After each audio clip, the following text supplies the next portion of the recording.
Student, chemistry novel में आपका स्वागत है। जैसा कि आपको पता है, हमने जो नई सीरीज़ शुरू की है वो जनरल ऑर्गेनिक केमिस्ट्री शुरू करी है। ये जो अपना कंटेंट है वो नीट और आपके 11th 12th और हर एक कंपटीशन में काम आएगा। यानी एक छोटे से छोटे बिंदु से लेकर आपको कंप्लीट जनरल ऑर्गेनिक केमिस्ट्री इसमें आपको मिल जाएगी। तो इसी क्रम में स्टार्ट करते हैं। नेक्स्ट अपना जो टॉपिक है जनरल ऑर्गेनिक केमिस्ट्री में, थोड़ा सा मैं आपको बता दूं कि पिछले जो वीडियो में हमने टॉपिक लिया था वो क्या लिया था स्टूडेंट्स, हाइब्रिडाइजेशन और सिग्मा और पाई बॉन्ड को काउंट करना किसी भी ऑर्गेनिक कंपाउंड में, और किसी भी ऑर्गेनिक कंपाउंड के अंदर जितने भी सिग्मा बॉन्ड है, जितने भी पाई बॉन्ड है और जितने भी संकर्ण है और उसकी शेप है वो हम कैसे निर्धारित कर सकते हैं, उसके बारे में पूरी डिटेल स्टडी करी थी। आज हम देख रहे हैं किसी भी ऑर्गेनिक कंपाउंड का, ऑर्गेनिक जो कंपाउंड है, कार्बनिक जो यौगिक है, उसके फॉर्मूले का, यानी उसके रिप्रेजेंटेशन स्ट्रक्चर का, उसकी स्ट्रक्चर है, उसका फॉर्मूला है, उसको रिप्रेजेंट कैसे करते हैं। ऑर्गेनिक कंपाउंड के का जो स्ट्रक्चरल फॉर्मूला है, स्ट्रक्चरल रिप्रेजेंटेशन है,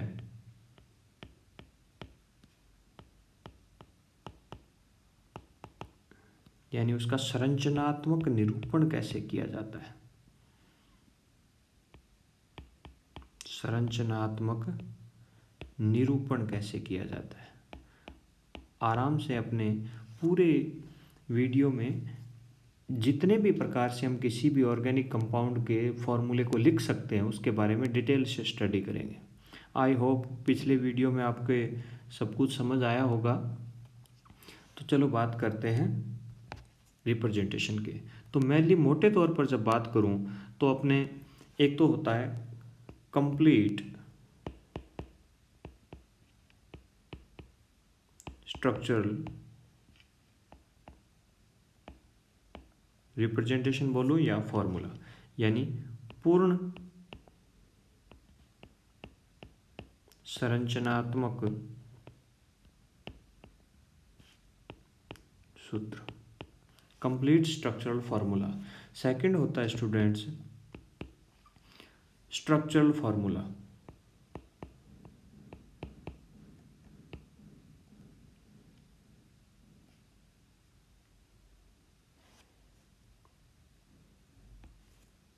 एक होता है स्ट्रक्चरल फॉर्मूला।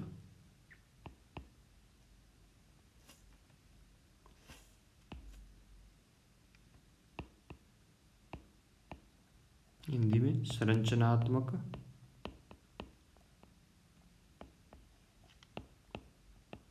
सूत्र। थर्ड जो अपने बात करें तो वो होता है संघनित कंडेंस्ड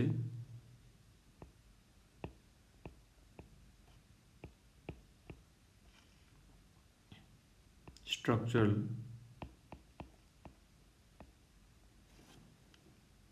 फॉर्मूला। संघनित संरचनात्मक सूत्र। एक और होता है स्टूडेंट्स अपने आबंध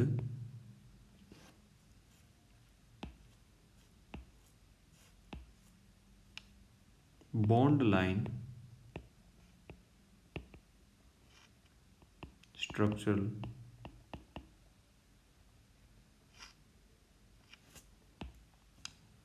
फॉर्मूला। आबंध रेखा संरचनात्मक सूत्र।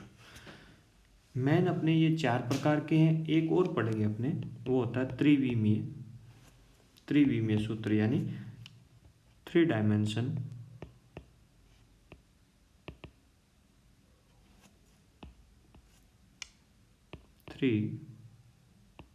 डायमेंशन फॉर्मूला, जिसको अपने 3D रिप्रेजेंटेशन भी बोल सकते हैं, त्रिविमीय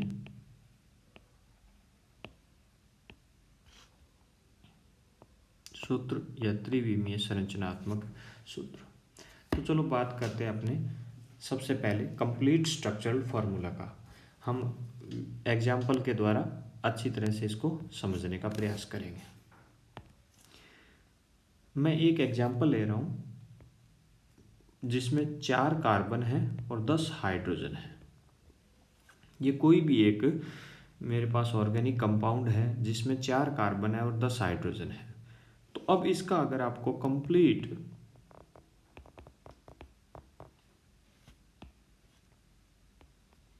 स्ट्रक्चरल फॉर्मूला लिखना हो, कंप्लीट स्ट्रक्चरल फॉर्मूला लिखना है, तो आप कैसे लिखोगे? कंप्लीट स्ट्रक्चरल यानी पूर्ण संरचनात्मक सूत्र लिखेंगे तो कैसे लिखेंगे? तो स्टूडेंट्स, हमें एक सीधा सा कंसेप्ट अपने को ध्यान में रखना है कि कार्बन कितने हैं? 4 हैं। 4 कार्बन है, उन 4 कार्बन को हम क्या करेंगे? सबसे पहले सिंगल बॉन्ड से जोड़ेंगे। सिंगल बॉन्ड से जोड़ने के बाद अब इसमें हाइड्रोजन की संख्या कितनी है? 10 है। तो 10 हाइड्रोजन को हम इसके साथ बॉन्डेड करेंगे। 1 2 3 4 5 6 7 8। अभी आपके पास बीच वाले दोनों कार्बन की वैलेंसी कंप्लीट हो गई। अभी हमारे पास 2 हाइड्रोजन और शेष है, तो दोनों हाइड्रोजन क्या आ जाएंगे? एंड वाले कार्बन पर, सिरे वाले कार्बन पर आएंगे। अब यहाँ हाइड्रोजन को लिख देंगे, हाइड्रोजन 1 2 3 4 5 6 7 8 9 10। तो ऐसा formula students, such type of formula in which all covalent bond represent by a solid lines in between carbon and hydrogen। यानी ऐसा सूत्र जिसमें हम सारे कार्बन्स के बीच के बॉन्ड को एक रेखा के द्वारा और कार्बन और हाइड्रोजन के बीच के बॉन्ड को हम क्या करेंगे? एक रेखा के द्वारा दर्शाएंगे। ऐसे फॉर्मूले को बोलते हैं कंप्लीट स्ट्रक्चरल फॉर्मूला, यानी पूर्ण संरचनात्मक सूत्र। और ये पूर्ण संरचनात्मक सूत्र हमें आसानी से क्या बता सकता है? सिग्मा बॉन्ड की संख्या या पाई बॉन्ड की संख्या, हाइब्रिडाइजेशन को हम आसानी से कैलकुलेट कर सकते हैं। लेकिन ऐसे किसी भी सभी फॉर्मूले के ऐसे पूर्ण संरचनात्मक सूत्र लिखते हैं तो वो हमारे लिए थोड़ा लेंथी हो जाता है, बड़ा हो जाता है। तो इसके बाद हम जो दूसरा सूत्र पढ़ते हैं वो है स्ट्रक्चरल फॉर्मूला। स्ट्रक्चरल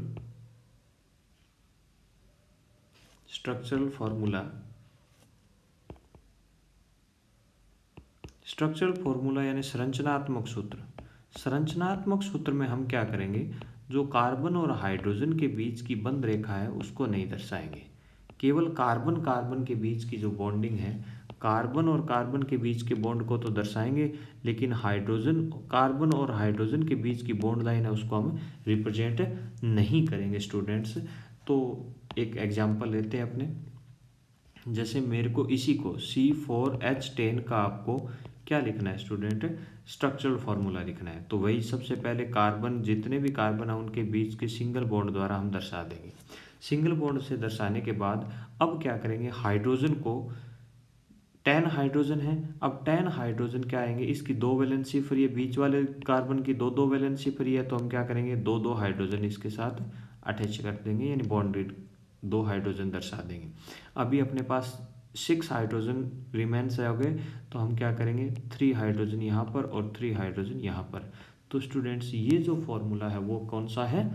संरचनात्मक सूत्र है, जिसमें हम केवल और केवल कार्बन कार्बन के बीच के बॉन्ड को बॉन्ड लाइन के द्वारा दर्शाएंगे। बाकी हाइड्रोजन को हम इसके साथ कंडेंस्ड करके लिख देंगे, यानी इनके साथ लिखेंगे, यानी CH3 CH2 CH2 CH3 इस रूप में लिखेंगे। तो ये जो होता है वो होता है स्ट्रक्चरल फॉर्मूला। नेक्स्ट अपने जो देखते हैं स्टूडेंट, वो होता है कंडेंस्ड फॉर्मूला। अब ये जो कंडेंस्ड फॉर्मूला है उसके अंदर आपको जो कंडेंस्ड फॉर्मूला है इसमें भी अगर मोटे तौर पर देखें तो कंडेंस्ड फॉर्मूला है, इसको अगर थोड़ा और डीप में बात करें तो दो प्रकार से इसको भी अपने लिख सकते हैं। एक तो कंडेंस्ड फॉर्मूला एक होता है, एक तो हो गया कंडेंस्ड फॉर्मूला, एक हो गया complete condensed formula students.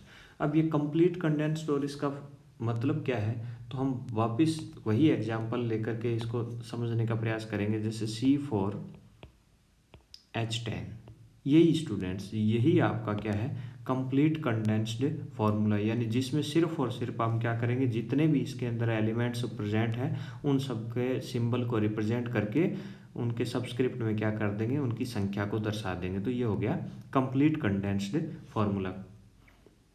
Condensed formula जो होता है इसके अंदर हम कोई भी बॉन्ड लाइन को नहीं दर्शाएंगे, किसी भी बॉन्ड लाइन को हम रिप्रेजेंट नहीं करेंगे। जैसे इसी का लिखना है तो क्या लिखेंगे, CH3 CH2 CH2 CH3। ये स्टूडेंट्स क्या हो गया, कंप्लीट कंडेंस्ड फॉर्मूला, और ये क्या हो गया इसका कंप्लीट कंडेंस्ड फॉर्मूला। तो आपको कंडेंस्ड फॉर्मूला, स्ट्रक्चरल फार्मूला और कंप्लीट स्ट्रक्चरल फार्मूला मेरे हिसाब से समझ में आ गया।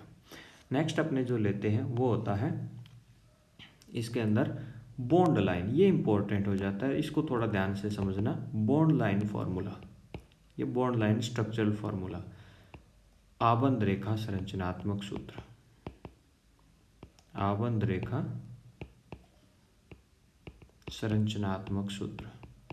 अब बात करें इस आबंध रेखा संरचनात्मक सूत्र के स्टूडेंट, तो आबंध रेखा संरचनात्मक सूत्र में न तो हम कार्बन का रिप्रेजेंटेशन करेंगे और ना ही हम हाइड्रोजन को दर्शाएंगे। तो फिर कैसे करेंगे सर, हम क्या करेंगे, जिग जैग फॉर्म में, सर ये जिग जैग मतलब टेढ़ी मेढ़ी रेखा,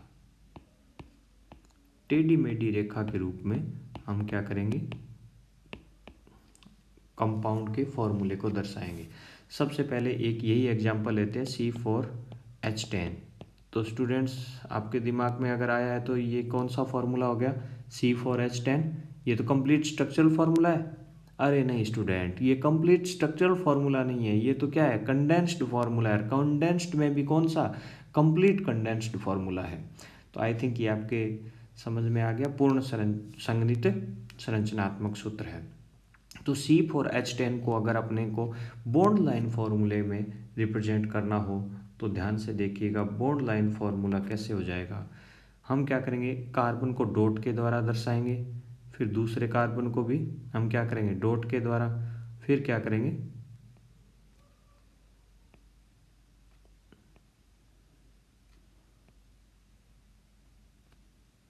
इस तरह हम क्या करते रहेंगे, कार्बन और कार्बन को डॉट के द्वारा और कार्बन के बीच की जो बॉन्डिंग है उसको हम क्या करते रहेंगे, एक लाइन के द्वारा दर्शाते रहेंगे। तो ये यहाँ जो ये डॉट है ये तो किसको रिप्रेजेंट कर रहा है, कार्बन को, और ये जो क्या कर रहा है, ये किसको कर रहा है, बॉन्ड को। और कार्बन के बीच में बॉन्ड कौन सा है, कोवैलेंट बॉन्ड है student, covalent bond. Sir Hindi बोलो, सहसंयोजक बंध है। कौन सा बंध है, सहसंयोजक बंध है। तो जैसे ये क्या हो गया, अब इसको आपने दोबारा थोड़ा एनालाइज करें तो ये क्या हो गया, यहाँ क्या है, ये कार्बन है, ये भी कार्बन है, ये भी कार्बन है और ये भी कार्बन है, और कार्बन के पास कुछ भी नहीं दर्शाया हुआ है। इसका मतलब क्या जुड़ा हुआ है, हाइड्रोजन। और इस कार्बन की स्टूडेंट्स, कार्बन की हमेशा 4 वैलेंसी होगी, कार्बन को हमेशा 4 वैलेंसी के द्वारा ही सेटिस्फाई करना है। तो कार्बन की यहाँ पर अब यहाँ 3 वैलेंसीज फ्री रह गई, यहाँ 2 वैलेंसीज, यहाँ 2 वैलेंसीज और यहाँ 3 वैलेंसीज। सब पर क्या जोड़ना है आपको, हाइड्रोजन जोड़ना है। तो ये पहले वाला हो गया CH3, सेकंड हो गया CH2, थर्ड वापस हो गया CH2 और आगे वाला हो गया CH3। तो ये इस प्रकार हम क्या करेंगे, बॉन्ड लाइन स्ट्रक्चरल फार्मूले को रिप्रेजेंट करेंगे। तो आपने आज देखा कि कैसे किसी भी ऑर्गेनिक कंपाउंड के फॉर्मूले को लिख सकते हैं। ऑर्गेनिक कंपाउंड के फॉर्मूले को मेनली स्टूडेंट्स हम जो लिख सकते हैं वो कंप्लीट स्ट्रक्चरल फॉर्मूला है। दूसरा है कंप्लीट स्ट्रक्चर फॉर्मूले में हमें कार्बन को भी दर्शाना है, हाइड्रोजन को भी दर्शाना है और सारे बॉन्डिंग को बॉन्ड लाइन के द्वारा दर्शाना है। दूसरा है स्टूडेंट स्ट्रक्चरल फार्मूला। स्ट्रक्चरल फार्मूले में हमें सिर्फ और सिर्फ कार्बन कार्बन के बीच की बॉन्डिंग को लाइन के द्वारा दर्शाना है, बाकी हाइड्रोजन को नहीं दर्शाना है बॉन्ड लाइन के द्वारा। कंडेंस्ड स्ट्रक्चरल फार्मूले में हमें क्या करना है, इसके अंदर हमने दो भागों में इसको डिवाइड किया था, तो उनके अंदर कंडेंस्ड फॉर्मूला में क्या करना है, बॉन्ड लाइन को नहीं दर्शानी है, बाकी सीधा लिखना है। और कंप्लीट कंडेंस्ड में किसी भी प्रकार की बॉन्ड लाइन और किसी यानी सीधा क्या करना है, उसके सिंबल के साथ उसके नंबर्स को लिखना है। नेक्स्ट आपने जो पढ़ा है बॉन्ड लाइन फॉर्मूला, उसमें हमें क्या करना है, उसकी जिग जैग लाइंस के रूप में यानी टेढ़ी मेढ़ी रेखा के रूप में हमें क्या करना है स्टूडेंट्स, इसको करना है, दर्शाना है। और टेढ़ी मेढ़ी रेखा में कार्बन को डॉट के द्वारा और उनके बीच की बॉन्ड्स को सिर्फ बॉन्ड लाइन के द्वारा, न कार्बन का सिंबल लिखना है, न ही अपने को हाइड्रोजन का सिंबल लिखना है। तो अपने लास्ट जो स्टूडेंट्स है वो है इसके अंदर 3D फॉर्मूला, त्रिविमीय जो सूत्र है स्टूडेंट्स। त्रिविमीय सूत्र के अंदर आपको ध्यान क्या रखना है, त्रिविमीय सूत्र में वो जो फॉर्मूले जिसको अपने 2D प्लेन पर यानी द्विविमीय तल पर बना नहीं सकते हैं, लाइक दैट जैसे चतुष्फलकीय संरचना है, जो टेट्राहेड्रल होता है, उस टेट्राहेड्रल में चतुष्फलकीय के अंदर क्या होता है स्टूडेंट्स, दो वैलेंसीज कार्बन की, दो वैलेंसीज तो उसी प्लेन में होती है। कार्बन की जो दो हाइड्रोजन जुड़े होते हैं वो तो उसी प्लेन में होते हैं जिसमें कार्बन होता है, लेकिन जो दो कार्बन, अन्य जो दो कार्बन है, जो ये एक हाइड्रोजन और ये जो अन्य दो हाइड्रोजन है, जो ये दो हाइड्रोजन है, ये क्या होते हैं, यहाँ एक तल में नहीं होते हैं। ये एक तो क्या होता है, तल से बाहर की ओर होता है, एक तो टुवार्ड्स टू ऑब्जर्वर होता है और एक अवे फ्रॉम ऑब्जर्वर होता है, यानी जो प्रेक्षक होता है यानी देखने वाला उसके दूर होता है। यानी मोटे तौर पे बात करूं तो एक तो ये तल के बाहर की ओर होगा और एक अंदर की ओर होगा। तो इसका स्टूडेंट्स हमें रिप्रेजेंटेशन कैसे करने हैं, सिंपल सा फॉर्मूला है, थोड़ा ध्यान दीजिएगा आपको समझ में आ जाएगा। जैसे आपने को कार्बन को सिंबल को दर्शाना है, जो हाइड्रोजन इसके साथ इसी तल में जुड़े हुए उनको आप एक सीधी सॉलिड लाइन के द्वारा रिप्रेजेंट कर दो। अब रह गई बात दो हाइड्रोजन, इन दो हाइड्रोजन की, इन दो हाइड्रोजन में एक तो ये क्या है, टुवार्ड्स टू ऑब्जर्वर, यानी जो देख रहा है उसके ओर है ये, यानी प्रेक्षक की ओर है, प्रेक्षक की ओर, या बात करूं बाहर की ओर है, आउटवर्ड द प्लेन, तल के बाहर की ओर है। एक हाइड्रोजन जो स्टूडेंट्स है वो अवे फ्रॉम ऑब्जर्वर है, यानी प्रेक्षक से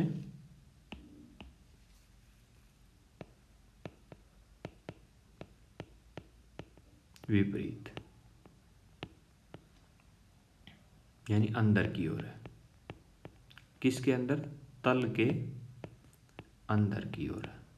तो इनका रिप्रेजेंटेशन कैसे किया जाता है स्टूडेंट्स, जो कार्बन आपको तल के बाहर की ओर यानी प्रेक्षक की ओर, ऑब्जर्वर की ओर, टुवार्ड्स टू ऑब्जर्वर दिख रहा है, उसको आप क्या करोगे, एक वेज स्ट्रक्चर के द्वारा रिप्रेजेंट करोगे।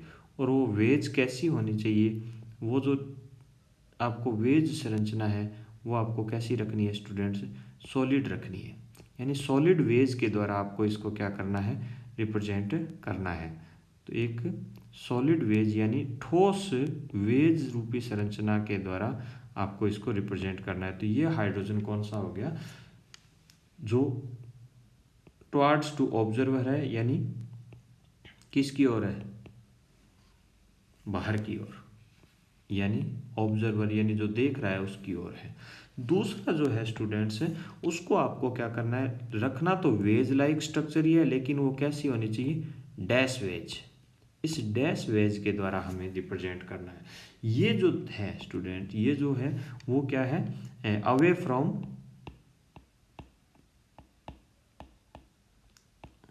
ऑब्जर्वर है, यानी तल से पीछे की ओर है, तल से अंदर की ओर है, या प्रेक्षक के विपरीत है। और ये जो स्टूडेंट्स हो गया वो प्रेक्षक की ओर है, या तल के बाहर है, या टुवर्ड्स टू ऑब्जर्वर है।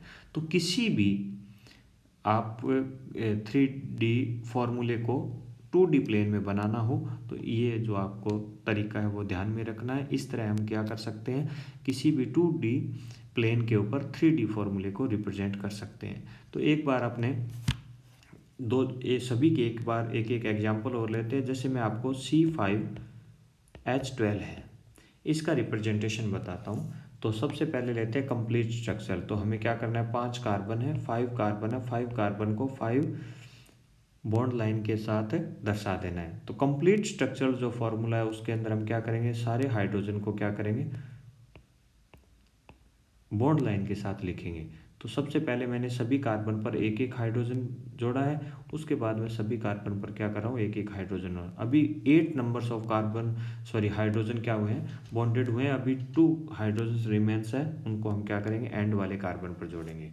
तो इस प्रकार अब सारे हाइड्रोजन को हम क्या कर देंगे, उसके सिंबल के साथ लिख देंगे। तो ये इसका स्टूडेंट हो गया कंप्लीट स्ट्रक्चरल फॉर्मूला। ये क्या है, कंप्लीट स्ट्रक्चरल फॉर्मूला है किसका, C5H12 का। अब इसकी बात करें, इसका जो दूसरा जो है स्ट्रक्चरल फॉर्मूला है, संरचनात्मक जो सूत्र है, ये पूर्ण संरचनात्मक सूत्र है स्टूडेंट, पूर्ण संरचनात्मक सूत्र। पूर्ण संरचनात्मक सूत्र के बाद दूसरा इसका जो संरचनात्मक सूत्र है उसमें हमें क्या नहीं करना, हमें हाइड्रोजन को बॉन्ड लाइन के द्वारा नहीं दर्शाना है। तो हम इसका सीधा सीधा रिप्रेजेंटेशन करेंगे, CH3 CH2 CH2 CH2 और CH3। ये हो गया स्ट्रक्चरल फॉर्मूला, यानी संरचनात्मक सूत्र। आई थिंक आपको अच्छी तरह क्लियर हो रहा होगा। अगले जो अपने लेते हैं वो है इसका कंडेंस्ड फॉर्मूला। अब कंडेंस्ड के अंदर आपको क्या ध्यान रखना है, एक तो हो गया कंप्लीट कंडेंस्ड। अब कंप्लीट कंडेंस्ड के अंदर क्या आ गया स्टूडेंट्स, यही फॉर्मूला जो आपने ऊपर लिख रखा है C5H12, क्योंकि हमें सिर्फ कार्बन और हाइड्रोजन के सिंबल लिख करके उनके नंबर को दर्शाना है। इसके बाद जो आएगा इसी का कंडेंस्ड फॉर्मूला। अगर हम बात करें कंडेंस्ड फॉर्मूले की, यानी संघनित सूत्र। ये था पूर्ण संघनित सूत्र, ये है संघनित सूत्र। ये था स्टूडेंट पूर्ण संघनित सूत्र और ये है संघनित सूत्र। इस संघनित सूत्र के अंदर ये हो जाएगा CH3 CH2 CH2 CH2 CH3। इस प्रकार हम इसको क्या कर देंगे, कंडेंस्ड फॉर्मूले के रूप में लिख देंगे। इसी का अगर अपने नेक्स्ट और लास्ट जो लिखना चाहें वो है 3 डायमेंशन फॉर्मूला C5H12 का। अब यहाँ आपको ध्यान देना है कि किस कार्बन को आप लिखना चाहते हो 3D के रूप में। वैसे तो सामान्य रिप्रेजेंटेशन है, जो मिडिल का जो कार्बन है उसको आप ले सकते हो। जैसे मैं इसका आपको एक बार ये फॉर्मूला लिखता हूँ, CH3 CH2 CH2 CH2 CH3। ये जो मिडिल का कार्बन है उसको भी ले सकते हो, या किसी भी कार्बन को आप रिप्रेजेंट कर सकते हो। अगर अपने इस कार्बन को मिडिल वाले को ले C, तो आपको क्या आ जाएगा, एक हाइड्रोजन। इस हाइड्रोजन को अपने क्या करेंगे, आउटवर्ड द प्लेन और इनवर्ड द प्लेन, या यानी अवे फ्रॉम ऑब्जर्वर और टुवर्ड्स टू ऑब्जर्वर की ओर दर्शाएंगे। और बाकी जो है दूसरे जो बच गए ग्रुप कौन से हैं, C2H5 C2H5। तो यहाँ मैंने दर्शा दिया इसको C2H5 और यहाँ क्या दर्शा दिया C2H5। अब आपके पास दो हाइड्रोजन रह गए, दो वैलेंसी रह गई, जिसको अपने एक तो सॉलिड वेज के द्वारा, ठोस वेज के द्वारा हम दर्शाएंगे इसको यहाँ पर, और एक अपने स्टूडेंट्स दर्शाएंगे डैश वेज के द्वारा। एक हाइड्रोजन को ऐसे दर्शा दिया सॉलिड वेज के द्वारा, और एक को अपने क्या कर देंगे डैश वेज के द्वारा हम क्या कर देंगे हाइड्रोजन को इस प्रकार दर्शा देंगे। तो ये आपको सारे फॉर्मूले जो हमने आज सीखे हैं वो समझ में आए होंगे। इसके बाद एक इसकी प्रैक्टिस शीट और करेंगे, अपने सारे जितने भी